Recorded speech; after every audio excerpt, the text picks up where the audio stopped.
Finally तो दिवस आला. म्हणजे आज माझ्या घरी बाप्पा येणार होते. नमस्कार मित्रांनो, मी प्रथमेश आणि आज पूर्ण 1 वर्षाची प्रतीक्षा आता खतम होणार आहे. त्याच आनंदात पटापट निघालो बाप्पाला घरी आणायला. मार्केटमध्ये तर कालपेक्षा जास्त गर्दी होती आणि स्टॉलही खूप लागले होते. म्हणून कालच्या दुकानातून गणपती बुक केला होता, त्या दुकानात डायरेक्ट गेलो. गणपती बाप्पा मोरया म्हटलं आणि दादानी उचलला गणपती. मार्केटमध्ये खूप जास्त गर्दी होती, म्हणून बरोबर गर्दीतून गणपती काढायचा होता. कसं तरी लोकांना साईड मागू मागू आम्ही गणपती आणलाच.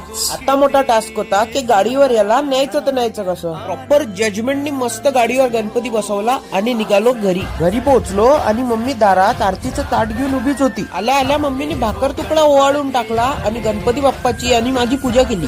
आणि आता फायनली पूजेनंतर बाप्पाचं घरी आगमन झालंच. आले हो गणपती आले, सणा साजरा